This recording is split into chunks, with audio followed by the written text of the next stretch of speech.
My name's Linda Robinson, and I would encourage anyone who's thinking about, gosh, do I volunteer? I see this pop up on Facebook, or one of my friends said she volunteers at CCM. Every person has a space, and their commitment and their work is important. And if you came here on any random day at 9-10 a.m., right after we finish devotions, after we have lifted each other up in prayer, you're going to see everybody scurry off to a spot. It's a fine-oiled machine here, and every piece of work is important here. And so I would volunteer because you are needed, and you are wanted, and you feel that when you're here, and when, like I say, any of the employees that walk by and they remember something and they'll say, "How's your mom doing? Because we prayed for her 8 months ago." Or, you feel a sense of community, and you feel valued. This is probably about a year ago. I walked out to a car, and it was a lady, a little bit older than me. And kind of immediately, I got the sense that she was in a bad situation. She had bruises on her arms, and she had a black eye. In the least confrontational way that I could, I said, "Hey, what happened to your eye?" And she started crying, and she said, "My son, and I'm trying to get away, and I need help." And you know what?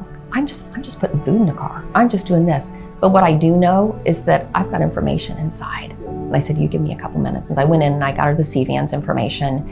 And even if I couldn't say, I know where there is somebody that can say that. And so on her way, she went with CVAN's information and food to get her through, but also with the idea that there is an organization that is here in our community that wants to help you. In Concord, in Cabarrus County, there are situations that most people don't even know of, that between homelessness and food insecurity, people who during COVID didn't have Wi-Fi for their kids to do home online school, and your heart starts to develop just an entire different spot for people that you don't know or that you only meet once. And you go to bed at night and you pray for them, and you think to yourself, wow, this family that I saw today, they need my prayers.